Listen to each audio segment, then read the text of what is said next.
Il y a des trajectoires qui semblent dessinées d'avance et d'autres qui se construisent dans le silence du travail. Maxime, que certains connaîtront sous le nom de Multimax, appartient sans doute aux deux. Très tôt, la musique a été son langage. Il ne connaît pas le vertige de la difficulté technique. Piano, batterie, guitare, voix, tout lui est accessible.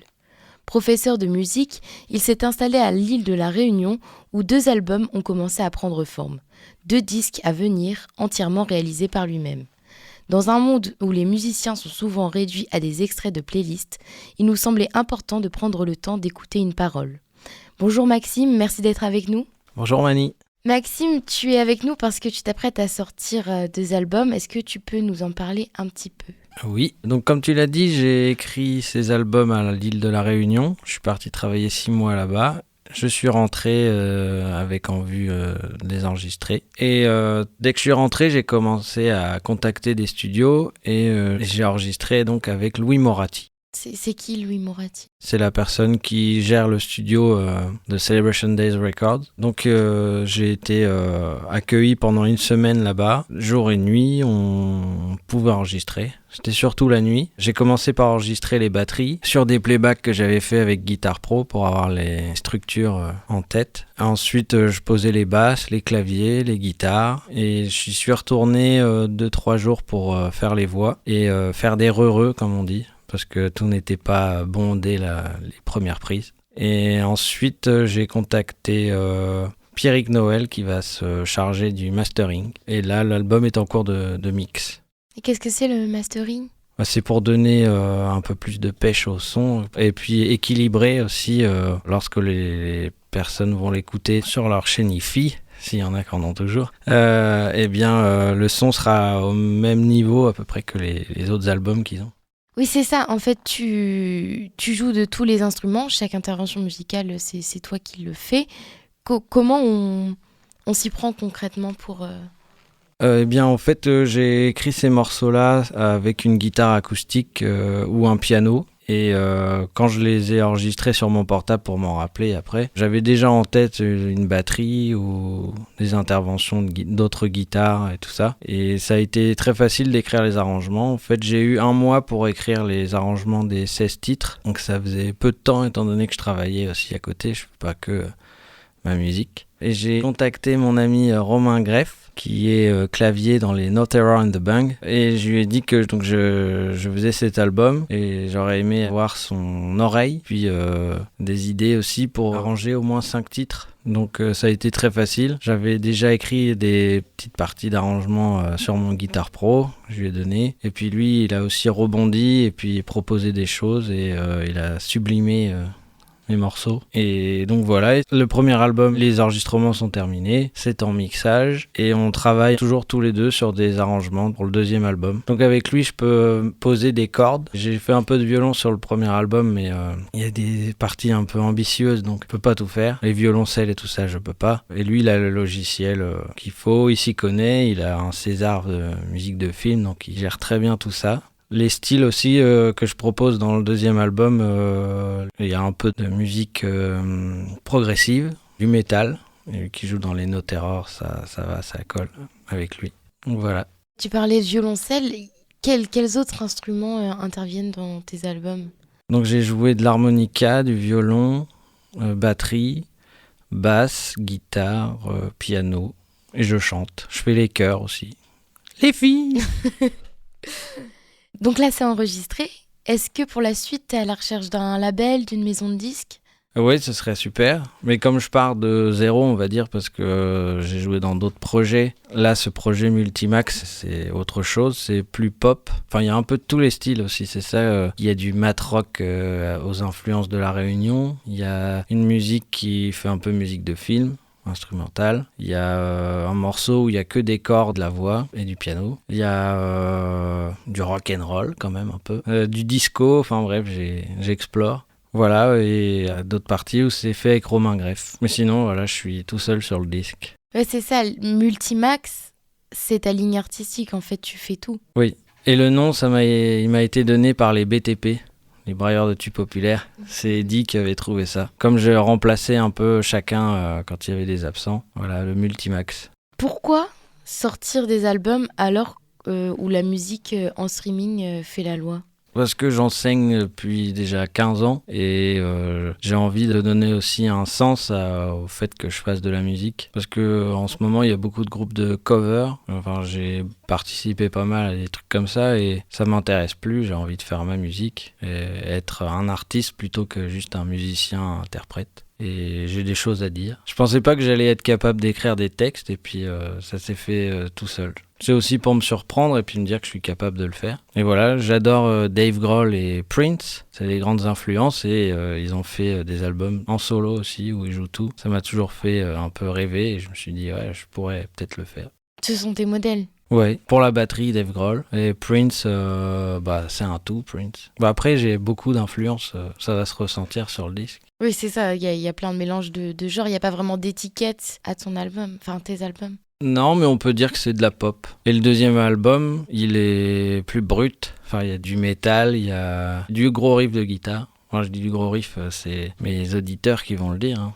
Et le premier, c'est assez pop, même s'il y a de la guitare saturée et tout ça. Je veux pas non plus m'enfermer dans un style, je veux me sentir libre d'aller où je veux. Si ça plaît, c'est cool. Si ça plaît pas, on écoute autre chose. Aujourd'hui, la musique, elle fait partie intégrante de ta vie. Est-ce que ça a toujours été le cas ?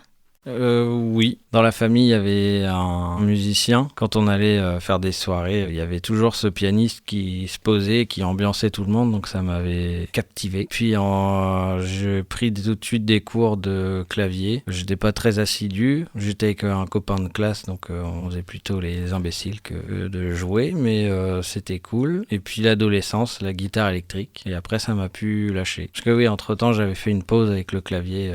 Voilà, on jouait du Céline Dion, tout ça, c'est pas trop ma came. Donc d'abord clavier, puis guitare, et ensuite ça s'est élargi. C'est ça. Après, c'était pour des projets où je tapais déjà un peu la batterie, mais un camarade de classe au CFEDEM m'avait demandé d'être son batteur pour un projet. Donc je l'ai fait. Ensuite, on a enregistré une maquette. Et puis après, d'autres ont cru que j'étais vraiment batteur, donc ils m'ont demandé de jouer avec eux. Et puis ça a fait pareil. Pour le piano, au début, je pianotais. J'étais plus guitariste. Et puis on m'a demandé de jouer du clavier dans quelque chose. D'autres ont cru que j'étais pianiste, alors que j'ai fait du piano. Le piano, tu as pris des cours, la guitare pareil, mais est-ce qu'il y a d'autres aspects sur lesquels tu es autodidacte ? La batterie, j'ai eu des conseils par des amis. J'ai pris 1 an de cours avec un collègue quand j'ai commencé à enseigner à Notre-Dame de Gravenchon, au conservatoire. Et du coup, pour avoir une bonne tenue de baguette, tout ça, et puis déchiffrer. Mais sinon, je repique beaucoup. J'ai appris comme ça au début à repiquer. Et puis la guitare, j'ai pris peut-être 2 ans de cours avec Mathieu Christin, qui m'a dit maintenant tu peux te débrouiller. Donc ensuite, il m'a enseigné le piano. Et la guitare, je composais mes trucs ou je repiquais. Donc repiquer, c'est jouer à l'oreille. Et puis voilà, il n'y avait pas les tutos à l'époque. Puis après, c'est des rencontres. Quand j'allais voir des concerts, je regardais comment faisaient les musiciens et puis j'essayais de reproduire après. Est-ce que tu as l'oreille absolue ? Non. Non ? Non, j'ai l'oreille relative, on dit. Et ça me va parce que ceux qui ont l'oreille absolue, ils peuvent pas pisser sans entendre une note. Donc, ah oui, c'est ça. avec tout moindre son, ils entendent une note. Et donc l'oreille relative, c'est-à-dire que on me donne une note et après je peux retrouver les autres. J'ai besoin de mon instrument et puis de toute façon c'est mieux limite parce que je retrouve direct les doigtés, enfin je cherche des positions. Après il y a la connaissance des instruments où je sais à peu près où ils vont aller chercher les genres de riffs. Quel genre d'artiste tu penses être ? J'ai envie de faire quelque chose d'un peu réfléchi mais pas trop. C'est-à-dire, j'aimerais bien qu'il y ait de la mise en scène dans mes concerts, mais qu'en même temps, il y a un côté quand même rock'n'roll. Après, je suis le fruit de toutes les influences que j'ai emmagasinées dans ma vie. J'ai envie de mettre de l'humour aussi dans mes concerts, chose qu'on m'a déconseillé au début. On m'a dit non, il faut prendre le truc au sérieux, sinon on va dire que c'est une blague. Mais je suis une blague. Pour moi, la musique, c'est une célébration. Je me verrais pas jouer avec des gens avec qui je m'entends pas. Quand les gens vont venir me voir en concert, j'ai envie qu'ils ressentent que oui, il est avec ses potes et c'est l'éclate, et qu'ils fassent partie de ça en fait. Et donc justement pour les concerts, parce que je pense que je serais pas la seule à avoir du mal à visualiser, toi qui joues tout toi-même pendant l'enregistrement, tu vas engager un groupe, qu'est-ce qui va se passer pour...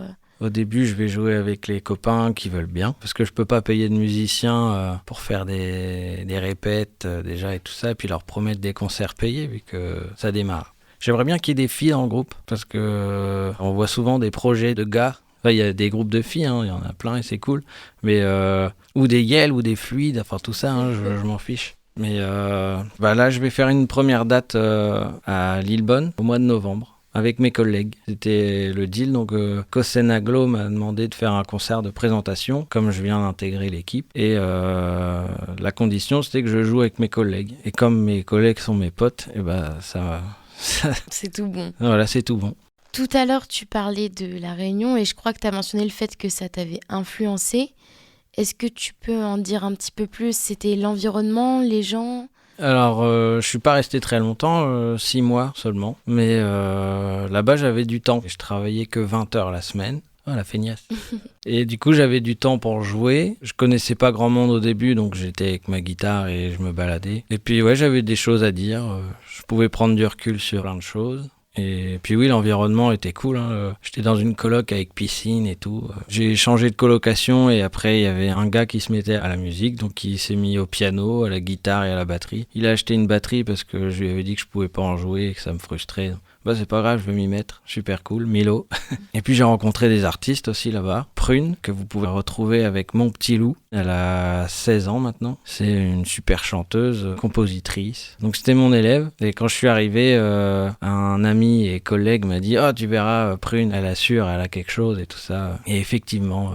Et il y en avait plein d'autres. C'était beaucoup des jeunes filles dans la tranche d'âge de Prune. Donc des élèves aussi qui avaient quelque chose quand elles chantaient ou elles jouaient. J'avais jamais vu autant de talent d'un coup. J'ai pu accompagner Prune et ses copines au Sakifo. C'est un festival assez important à La Réunion. Elles avaient gagné un concours de lycéens. Donc on a rencontré aussi d'autres artistes. Il y avait Grand Corps Malade, Ayam, c'était assez magique. Et puis les soirées boeuf un peu partout sur l'île, ça jamme tout le temps. Et comme c'est petit, on rencontre les mêmes têtes. Et puis on commençait à me demander à jouer dans des groupes, mais c'est le moment où je partais. Il y a un retour de prévu à l'île de La Réunion? Peut-être un jour, j'aimerais bien. Mais il faut déjà que je sorte ces albums. Là-bas, c'était un peu plus compliqué, je connaissais pas grand monde, puis c'est assez cher pour enregistrer. Ouais.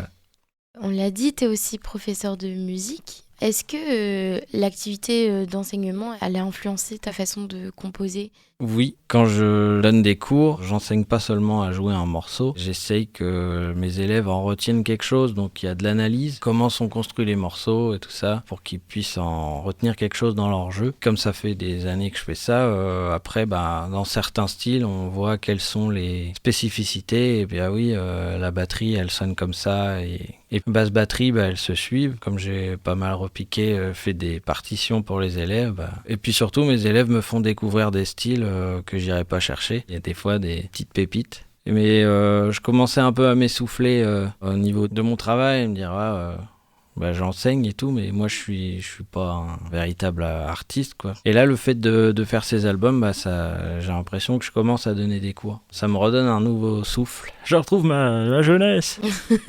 Et c'est cool. Et puis ça vide la tête. Donc ce qui est prévu, c'est que tu continues de combiner les deux. Oui, après j'avoue que secrètement, j'aimerais bien que les albums plaisent et puis que je puisse aller les jouer juste pour gagner de quoi manger. Pour finir, j'aime bien terminer par une question un peu plus légère. Si tu pouvais jouer avec un artiste ou un groupe vivant, mort, célèbre ou non, lequel ce serait? Dave Grohl, je voudrais le voir jouer de la batterie. Même un Pumchak, ça me ferait vibrer.